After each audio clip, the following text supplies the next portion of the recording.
अस्सलाम वालेकुम। जय हिंद जय भारत। जैसे कि मैंने कहा था कि मैं आज 7 बजे किसान के समर्थन के अंदर में लाइव आऊँगा। तो जो देश का अन्नदाता है, जो किसान है, उनके समर्थन के अंदर में अखिल भारतीय परिवार पार्टी की ओर से मैं नईम खान भारतीय, लोकसभा प्रभारी एवं महाराष्ट्र ट्रेजरर, आप सभी के बीच में मैं किसान के समर्थन के अंदर में आया हूँ। जैसे कि सरकार ने 3 अध्याय लागू किया है। 3 कृषि अध्यादेश बिल 2020 लागू किया है, जिसके अंदर आज पूरे देश के अंदर में किसान आंदोलन कर रहा है, पूरे रोड के ऊपर में आया है। और किसान आंदोलन तो कर रहा है, साथ ही साथ वो हरियाणा, पंजाब से दिल्ली तक के पहुंच गया है और सरकार उन पे लाठीचार्ज करवा रही है, लाठियाँ बरसा रही है।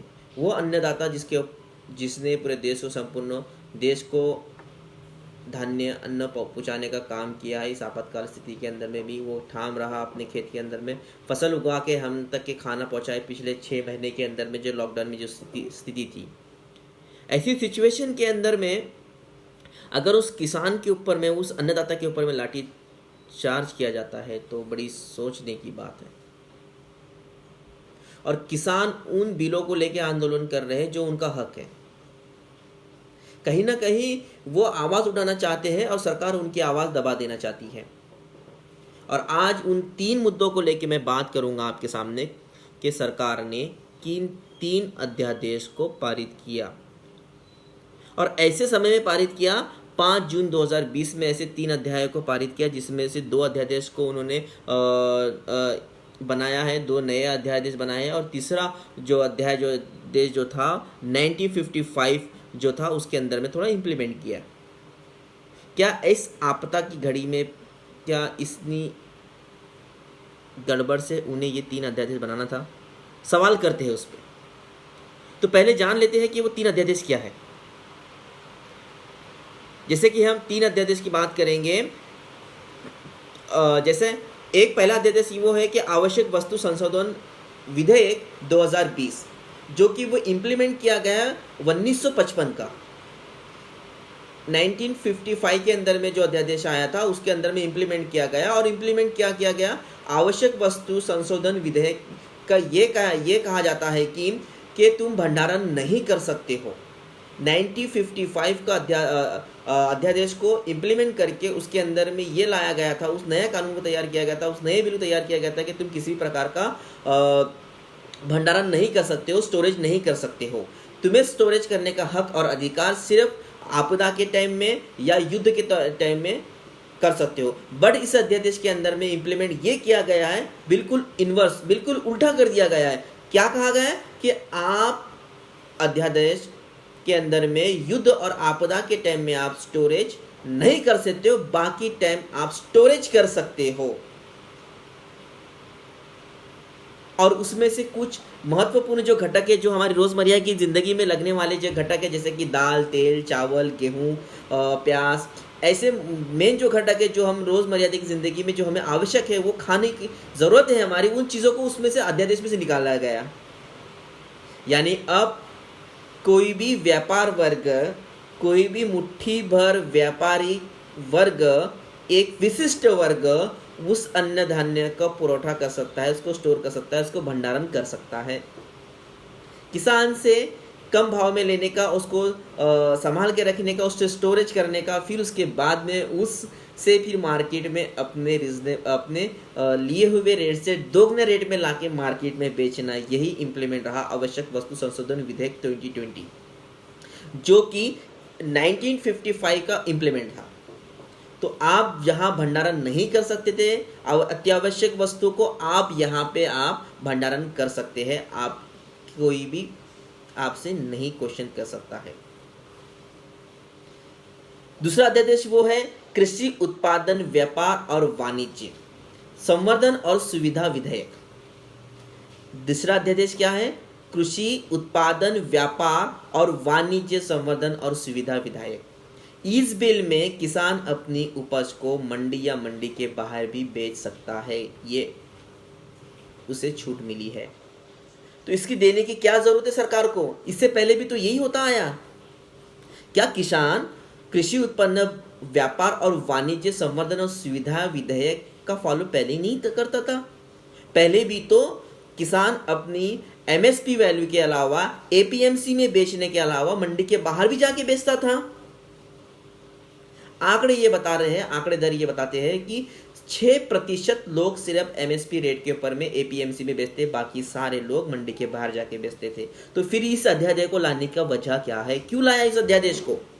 हाँ, अगर आपको यही अध्यादेश लाने का था तो फिर इसके अंदर में आप इंप्लीमेंट करना था आपको कि एमएसपी जो है वो लीगली रहेगा, उसे हम नहीं हटाएंगे।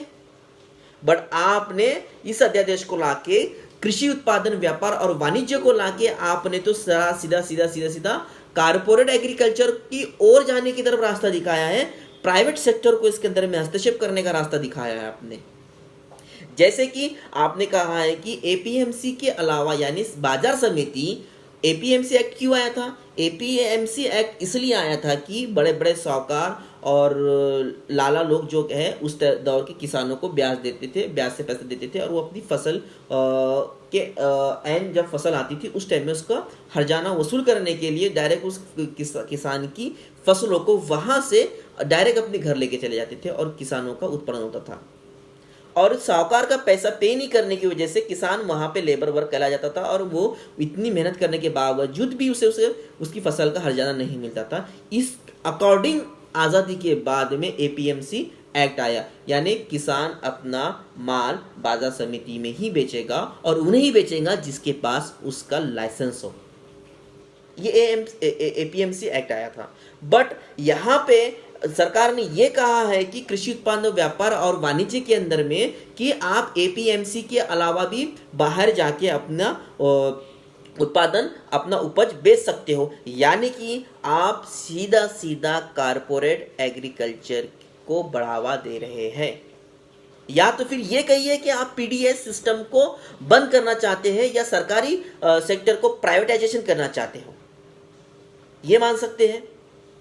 तो यानी अगर एक किसान को अगर एमएसपी के ऊपर यानी मिनिमम सपोर्टेबल प्राइस, एमएसपी यानी मिनिमम सपोर्टेबल प्राइस के ऊपर में जब किसान को उस वैल्यू के ऊपर में उसे अन्न अपने उपज को बेचना है, अगर वो इसके अलावा अगर वहाँ वो बाहर जाके बेचेगा, ये एपीएमसी के बाहर यानी मंडी के बाहर जाके बेचेगा और एमएसपी के अलावा उससे ज़्यादा दुगना रेट अगर उसे मिले तो एपीएमसी के बाहर जाके बेच सकता है। तो जो ट्रेडर्स है, जो एजेंट है, जो ट्रेडर्स है, वो उन्हें एमएसपी के अंदर में 6% टैक्स देना होता है सरकार को। तो वो वहाँ पे 6% टैक्स नहीं देगी और उसके एवज में वो एपीएमसी के बाहर जाके अपने ट्रेडर्स वहाँ पे परचेस करेंगे किसान का उपज, तो वहाँ पे उन्हें 6% टैक्स नहीं देना होगा एमएसपी को। तो इसका मतलब ये हुआ कि किसान मैक्सिमम वही हरकत करेंगे, बाहर जाके मार्केट में बेचेंगे। तो इससे यह निष्कर्ष निकल रहा है कि एपीएमसी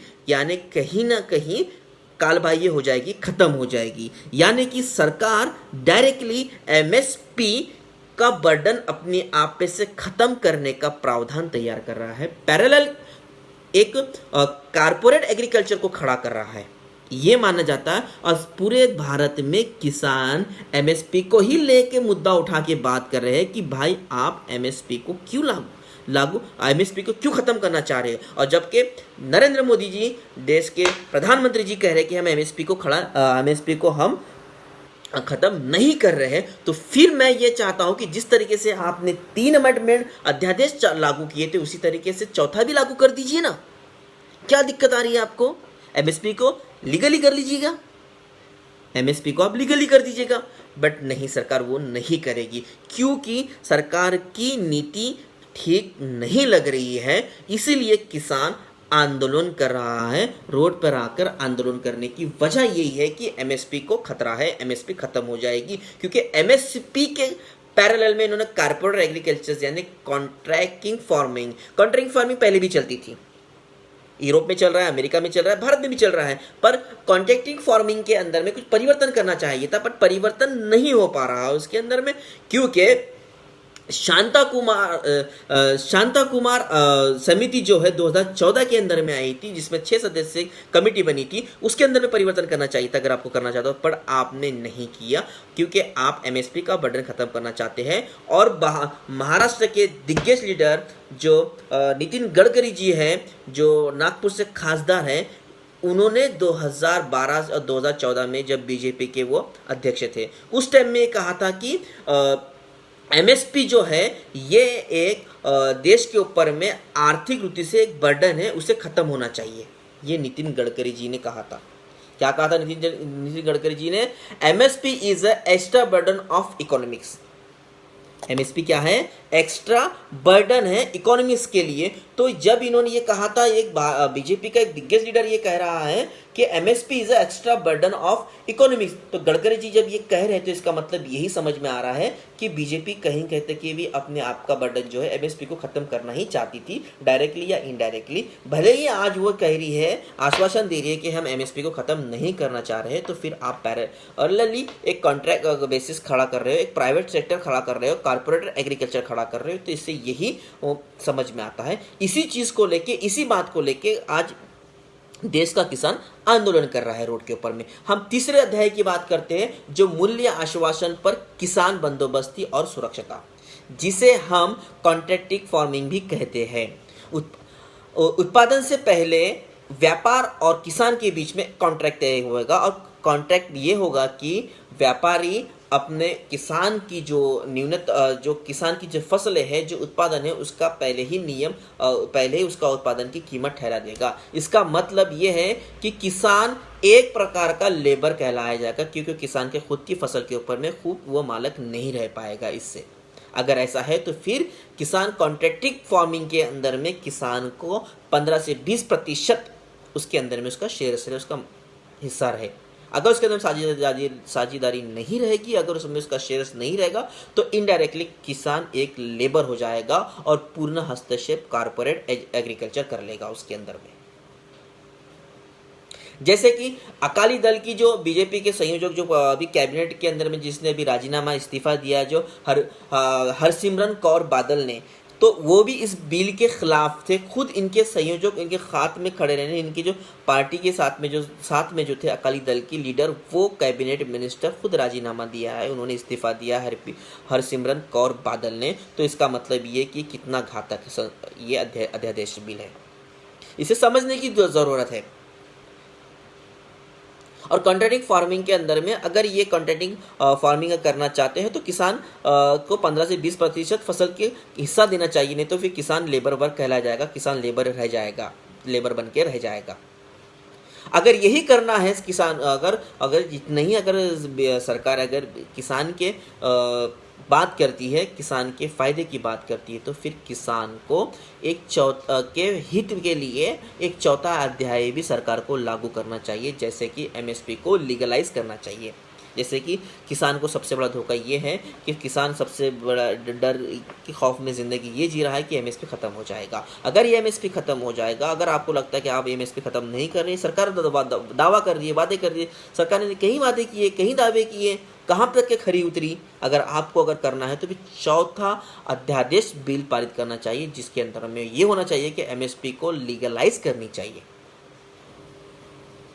और महाराष्ट्र के अंदर में और 2 लीडर की मैं बात करना चाहता हूं कि महाराष्ट्र के वो 2 दिग्गज लीडर कहाँ हैं जो शेतकरी संगठन स्वाभिमानी पक्ष की बात करते हैं, जैसे कि राजू शेट्टी और अनिल घानवत। ये कहाँ ये लीडर? ये कहीं भी नज़र नहीं आ रहे महाराष्ट्र के अंदर में। पंजाब, हरियाणा, उत्तर यूपी के अंदर में जो आंदोलन हो रहे हैं किसान के लिए से रिलेटेड, महाराष्ट्र के अंदर में कहीं भी नज़र नहीं आ रहा आंदोलन। क्या ये लोग सोए हुए हैं? राजू शेट्टी जी, मैं आपसे बात करना चाहता हूँ कि राजू शेट्टी तक क्या मेरी आवाज़ पहुँचती है? अगर तो इसे मेरी आवाज़ को पहुँचाने का काम कीजिए। राजू शेट्टी जी, क्या आप इस बिल के समर्थन में हैं? अनिल घानवत जी, आप इस बिल में सहमत में हैं? क्योंकि आप महाराष्ट्र के बहुत बड़े दिग्गज लीडर माने जाते हैं किसान के फेवर में।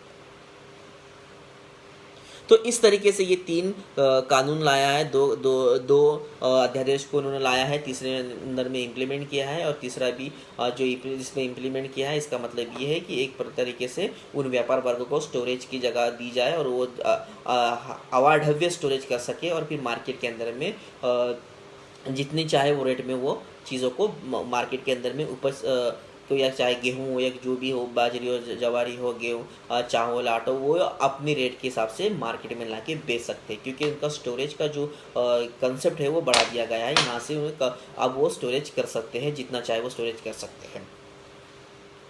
तो इस तीनों बिल के खिलाफ के अंदर में जो निष्कर्ष है, जो एफसीआई जो अपना बर्डन ख़त्म करना चाहती है, एमएसपी जो अपना बर्डन ख़त्म करना चाहती है, वो यहाँ पे नज़र आने लगा है। और ये तीनों बिल का सारांश मैं आपके सामने रखा हूँ। अगर आपको लगता है तो आप भी मैदान में आइए, किसान के समर्थन में खड़े रहिए, क्योंकि अगर अन्नदाता ही नहीं रहेगा तो हम कहाँ से रहेंगे।